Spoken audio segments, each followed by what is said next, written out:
തെരഞ്ഞെടുപ്പ് ചർച്ചകളിലെ പ്രധാന താരമാവുകയാണ് ഇപ്പോൾ കേന്ദ്ര ഏജൻസി. മാസപ്പടി കേസിലെ ED നീക്കങ്ങളിൽ ഭരണ പ്രതിപക്ഷം ഒരുപോലെ കണ്ണുവയ്ക്കുന്നുണ്ട്.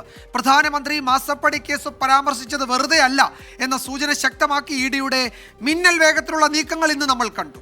EDയുടെ വേഗം ഒരു അൺയൂഷ്വൽ വേഗമാണെന്ന് നമ്മൾ മനസ്സിലാക്കുന്നു അല്ലേ? CMR ഉദ്യോഗസ്ഥന്മാരെ ഇന്ന് പകൽ മുഴുവൻ ചോദ്യം ചെയ്തു.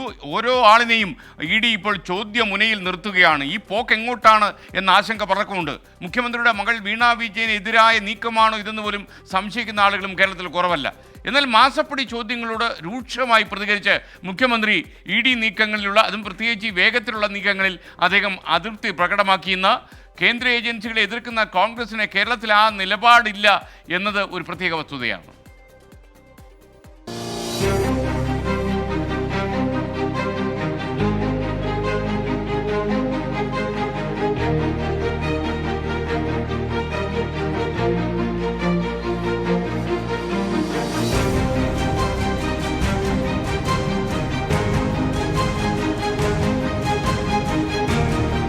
ഉത്തരേന്ത്യൻ മാതൃകയിൽ കേന്ദ്ര ഏജൻസികളെ ഉപയോഗിച്ച BJP കേരളത്തിലും പ്രതിപക്ഷത്തെ വേട്ടയാടുന്നുവെന്ന വിമർശനങ്ങൾ ശക്തമാകവേ പ്രധാനമന്ത്രി സംസ്ഥാനത്ത് തെരഞ്ഞെടുപ്പ് പ്രചാരണത്തിനെത്തുന്നു.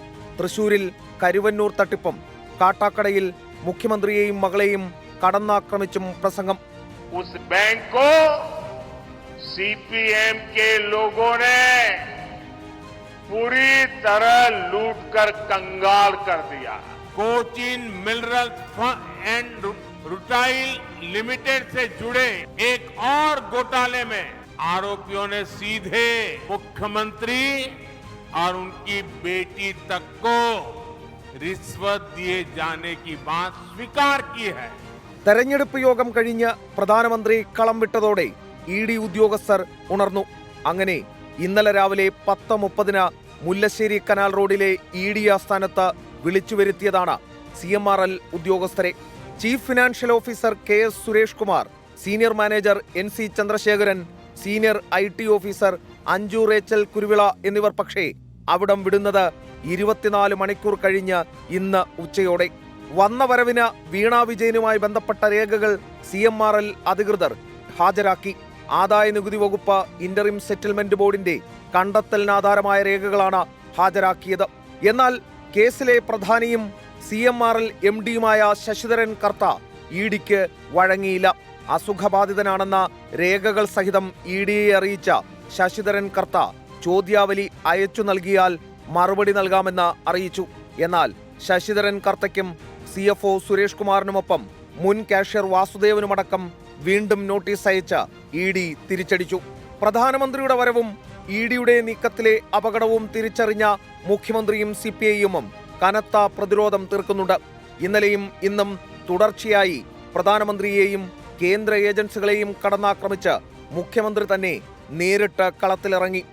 ഒരു കമ്പനി മറ്റൊരു കമ്പനിക്ക് നൽകിയ സേവനത്തിന്റെ ഭാഗമായി അവരിൽ നിന്ന് ഈടാക്കിയ ഫീസ് അത് രഹസ്യമല്ലാതെ സാധാരണഗതിയിൽ കൊടുക്കുന്ന റിപ്പോർട്ടുകളിൽ, ഇൻകം ടാക്സിന്റെ സ്റ്റേറ്റ്മെന്റുകളിൽ ആ ഭാഗം അടക്കമുള്ളതാണ്. അതിലെന്താണ് വ്യത്യസ്തം? അത്തരം ഒരു കാര്യം പോലും കേസിൽ ഉപയോഗിക്കാമെന്നത് നമ്മുടെ രാജ്യത്ത് ഒരു പുതിയ കീഴ്വഴക്കമായി വരുന്നു. അത്രയേ ഉള്ളൂ. അതേസമയം ദേശീയ തലത്തിൽ കേന്ദ്ര ഏജൻസികൾക്കെതിരെ നിലപാടെടുക്കുന്ന കോൺഗ്രസിന് പക്ഷേ സംസ്ഥാനത്ത് നിലപാട് വ്യത്യസ്തം. EDയുടെ ആത്മാർത്ഥതയിൽ അവിശ്വാസം രേഖപ്പെടുത്തുമ്പോഴും അന്വേഷണത്തെ എതിർക്കുന്നില്ല. ED തെരഞ്ഞെടുപ്പ് പ്രഖ്യാപിച്ചപ്പോൾ ഒരു സ്റ്റണ്ടാണ്, ഞങ്ങൾ തമ്മിൽ ഒരുമിച്ചല്ല എന്ന് കാണിക്കാൻ വേണ്ടിയിട്ടാണ്. കേരളത്തിൽ കഴിഞ്ഞ നിയമസഭാ തെരഞ്ഞെടുപ്പിന് മുമ്പെടുത്ത ED അന്വേഷണവും നിയമസഭാ തെരഞ്ഞെടുപ്പിന് ശേഷം എടുത്ത ED അന്വേഷണവും എല്ലാം പെരുവഴിയിലാണ്. എല്ലാം ഇവർ തമ്മിൽ ധാരണയുണ്ടാക്കി തീർത്തതാണ്. പകരം കേരളത്തിൽ നടന്ന ഏറ്റവും വലിയ ഹവാല പിടിച്ചത് ആ ഹവാലയുടെ അന്വേഷണം ഇല്ലാതായി. അതേസമയം നിലയ്ക്കാത്ത സമൻസും അന്തമില്ലാത്ത ചോദ്യം ചെയ്യലുമായി തെരഞ്ഞെടുപ്പ് കാലത്തെ തിടുക്കമെന്തായാലും CMRL ഉദ്യോഗസ്ഥരെ പൂട്ടാനല്ലെന്ന് വ്യക്തം. അതിവേഗം ഏജൻസി നീങ്ങുന്നത് എക്സാലോജിക്കിലേക്കും അതുവഴി വീണ വിജയനിലേക്കുമാണ്.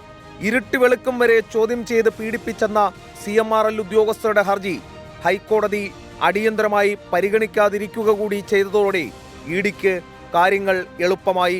വീണയ്ക്കുള്ള നോട്ടീസ് എപ്പോഴാണെന്ന് മാത്രമാണ് ഇനി അറിയേണ്ടത്. എസ് ശ്രീകാന്ത്, 24 കൊച്ചി.